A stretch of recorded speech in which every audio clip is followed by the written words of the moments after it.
남편이 2년 전에 사업 실패를 했고 재기하기 위하여 노력하면서 늘 집 밖에서 생활하다시피 했었습니다. 그런데 1개월 전에 상간녀의 전화로 남편의 도를 알게 되었습니다. 남편이 5년 전부터 상간녀와 동거래와 사업을 함께 했었지만 사업 실패 후 상간녀에게 매우 집착해서 너무 힘들다고 합니다. 어떻게 해야 할지 모르겠고 두렵고 무섭고 힘듭니다. 라고 이렇게 어느 아내분이 보내주신 건데, 일단은 남편이 2년 전에 사업을 실패했다. 자, 굉장히 우리가 남자들이든 여자들이든 다 마찬가지예요. 사업을 한다. 사업에서 실패할 수도 있고 그 다음에 성공할 수도 있습니다. 또 어떤 분들은 성공했다가 또 실패하기도 하고 실패했다 다시 재기하기도 하고 이렇게 진행을 합니다. 누구나 다 마찬가지입니다. 그거는. 자, 그래서 남편은 뭐 2년 전이든 몇 년 전이든 사업 실패를 했고 당연히 재기를 위해서 노력을 하면서, 그럴 때는 진짜 이제 집도 다 걸려 있는 문제이기 때문에, 왜냐면 이 돈이라는 놈이 걸려 있거든요.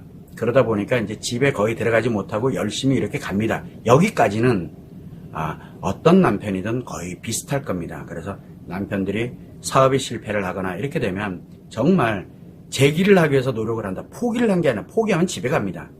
그러나 제발 재기를 하기 위해서 정말 열심히 노력하고 이렇게 가게 되면 지금 집보다 더 우선이 사업을 다시 일으키는 거거든요. 여기까지는 남자들이 누구나 하는 겁니다. 자, 그런데 1개월 전에 상간녀로부터 전화를 받았다. 이 상간녀는 왜 전화를 했을까요? 외도 관계에서 굉장히 좋았을 텐데, 문제는 뭐냐면 이 상간녀도 만만치 않은 거예요. 중증심리장애인 관계중독이, 상간녀도 중증심리장애인 관계중독이 매우 악화되어 있는, 상간녀들도 종류가 많거든요. 매우 악화되어 있는, 자기가 못 견디겠는 거예요. 죽겠는 거예요. 그래서 헷갈하는 거예요. 다른 건 몰라도 건드릴 영역이 있거든요. 그래서 아내에게 전화를 합니다. 네 남편 좀 데리고 가라고. 왜? 내가 죽게 생겼거든요.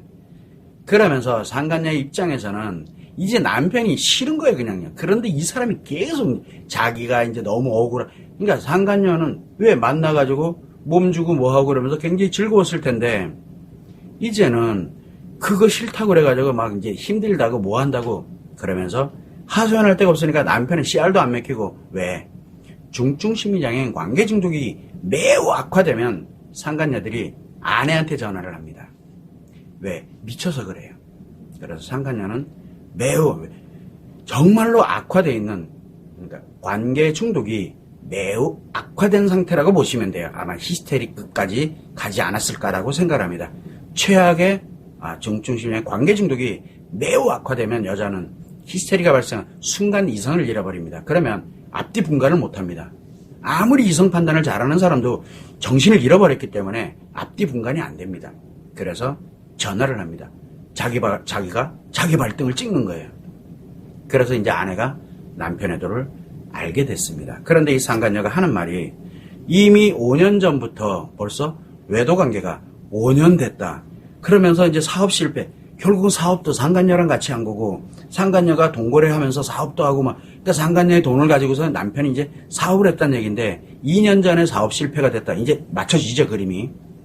문제는 남편은 당연한 수순이에요. 당연한. 왜? 중증심리장애인 관계중독에서 인간관계 상간녀의 반응에 중독되어 있는데 사업인들 제대로 하겠냐고요. 설사 성공했다 쳐요. 상간녀 때려치고 다른 여자, 다른 상간녀들 엄청 만들겠죠. 왜? 돈을 왜 벌어요? 가정을 위해서, 그리고 우리가 행복하게 살기 위해서 돈을 버는 게 아니라 자기 외도를 위해서, 수단과 방법, 그래서 돈 버는 거예요. 그래서 관계 중독이 있는 남자들이 돈을 벌면은 집으로 가져오는 게 아니라 상간녀랑 노는데, 또는 상간녀를 확대시키는데 성에 미쳐가지고 가는 그런 쪽에다 돈을 쏟아넣기 시작을 합니다. 그러니까 관계 중독자가 사업 성공하면 더 심각해져요. 그런데 사업 실패하면 수단과 방법을 안 가리고 또 어딘가에서 또 이걸 뜯어와야 돼요. 그러니까 정상적인 사업을 못하게 된답니다. 그래서 남편이 관계 중독이 발생을 하게 되면 정상적인 인간관계에 의해서 사업 일 못합니다. 불가능합니다. 그래서 때가 되면 파멸의 인생을 갈 수밖에 없다. 그거는 정해진 수순이에요, 남편이. 그게 지금 현재 만들어진 겁니다. 그런데 이제 상간녀 입장에서는 돈도 거래했지, 그래서 사업도 이렇게 잘 오다가 이제 실패가 됐죠. 어차피 실패되는 거예요. 관계 중독자니까. 그래서 상간녀는 중증 심리 장애인 관계 중독이 매우 악화된 여자라는 사실. 또 남편도 마찬가지로 처음에는 관계 중독으로 출발했을지 몰라도 아마도 매우 악화되어 있는, 왜? 상대가 같게 되거든요. 그래서 상간녀와 남편은 지금 현재 중증 심리 장애가 매우 악화되어 있는 상태다라고 일단은 아내분이 아셔야 됩니다. 이게 제일 우선이에요. 그 다음에 두 번째는 아내 입장에서는 날벼락을 맞았죠. 그래서 남편이 사업 재기를 위해서 열심히 노력하는데 참 안쓰럽잖아요. 너무너무 힘들어하고 막 그러니까 어떻게든 가정 잘 지키면서 어떻게든 열심히 노력하고 이렇게 오다가 벌써 5년 됐다. 그리고 네 남편 좀 어떻게 좀 해봐라. 돌아버리겠다. 자기한테 너무 집착해. 이 새끼 쓸 데도 없는데 네 좀 데리고 가라. 이런 식으로 아내한테 만약에 연락 왔다 그러면 아내는 어떻게 될 것 같아?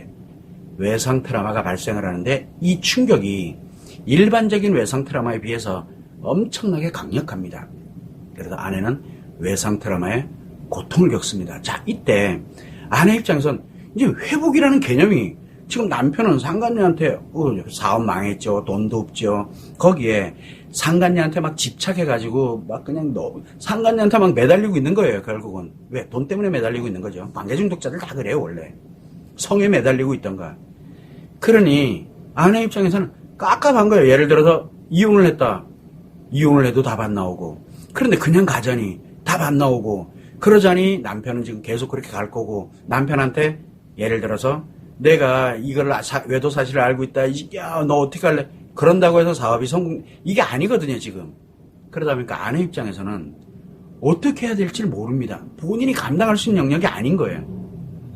그러니 미래가 이혼을 해도 두렵고 무섭죠. 이혼을 해도. 왜? 지금 문제 심각하니까. 혼자 살아가는 아이들은 어떻게 하고. 이제 깝깝해지는 거예요. 그러다가 또 함께 가려고 그러니 이건 이제 남편에도 사실을 알게 됐으니까 이걸 다 끌어안고 이거는 또 감당이 안 되잖아요. 남편이 재기를 해서 사업에 다시 재기를 해서 간다는 1년이 걸릴지 5년이 걸릴지 10년이 걸릴지 몰라도 그래도 이 사람은 충분히 될 거야 하는 미래적인 그런 희망이라도 있다면 그 희망을 향해서 지금은 힘들지만 갈 수 있는데 이제 그것마저 다 사라졌으니 지금 현재 상태에서 이렇게 가도 안 되고 저렇게 가도 안 되고 무조건 내가 불행해지고 하니까 너무너무 무서운 거예요. 뭐 어떻게 할지를 모르는 거예요. 결국은 지금 아내 입장에선 외상 트라우마가 매우 강력하게 발생이 된 상태이기 때문에 두렵고 무섭고 겁이 나는 겁니다. 무엇을 하더라도 지금 무조건 더 최악으로 갈 수밖에 없는 상황이기 때문에 그렇습니다. 그런데 지금 이 아내분 같은 경우는 무엇을 해야 될지 모르잖아요. 아무것도 하지 마세요. 아무것도. 그냥 힘들고 아프고 고통스럽고 무서워. 일단은 그게 그냥 가만히 계세요. 가지고. 왜? 안 그러면 내가 최악이 돼버려요. 내가 최악이 돼. 그럼 애들 다 잃어요. 내 인생 다 날아가요. 잘못은 남편이 했는데 왜 내 인생을 왜 내가 날려야 되는데요. 그래서 일단은 기다리세요. 가만히. 이때 무엇을 하냐면 남편이 그동안은 어떻게 살아왔는지 모르도 5년 전에 관계 중독이 발생을 해서 최악의 관계 중독까지 상간녀와 함께 최악의 관계 중독까지 악화되면서 결국은 사업도 망하고 인생이 파멸로 갔구나라는 것을 일단 아내분이 빨리 아셔야 돼요. 이게 가장 중요합니다. 그리고 난 다음에 어떻게 하면 내가 회복을 할고 어떻게 하면 내가 돌아갈 수 있을까? 그러면은 가장 우선순위는 지금 내 인생과 내 아이 인생이 걸렸잖아요. 나의 외상 트라우마를 치료하는 것. 그런데 도저히 내가 치료도 할 수 있는 환경이 안 돼. 그러면 악화시키지만 마세요. 아무것도 하지 마세요. 아이들만 바라보세요. 아이들만. 남편 버리시고 아이들만 바라보고 그냥 어떻게든 아이들과 함께 살아가기 위한 노력을 하셔야 됩니다. 그게 내 외상 트라우마를 악화시키지 않는 유일한 길입니다. 그리고 내 인생을 최악으로 파멸시키지 않는 유일한 길입니다. 대신 아프고 힘들고 속상하고 눈물 마를 날이 없을 겁니다.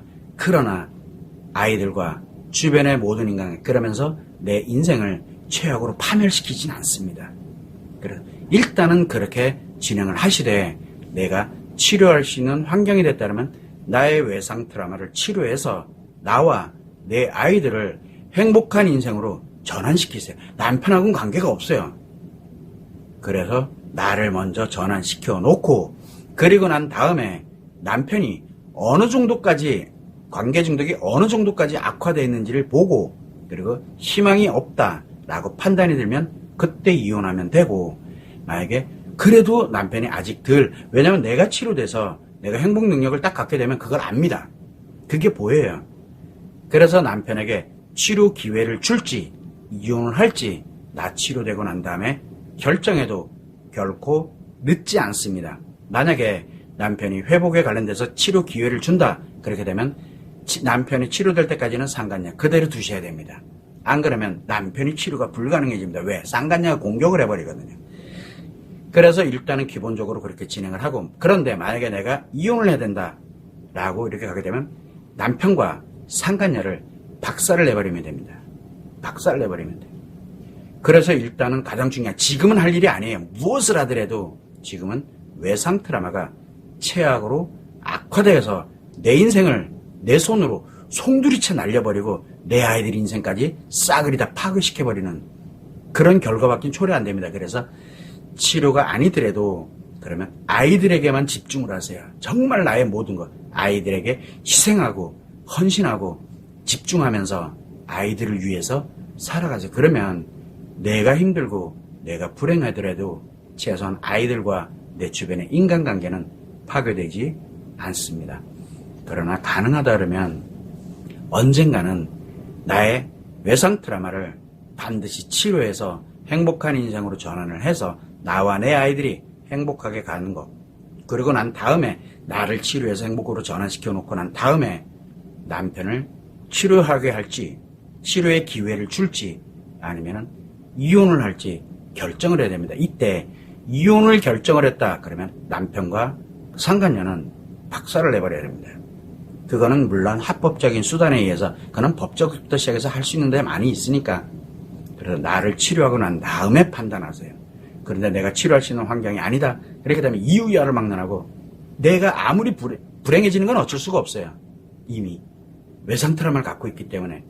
그러나 치료를 못하는 상황이 된다 그러면 아이들에게만 집중하세요. 그리고 치료가 되기 전까지는 아무것도 하지 마세요. 그게 가장 현명한 방법입니다. 이 점을 꼭 유념하시면 좋을 것 같습니다.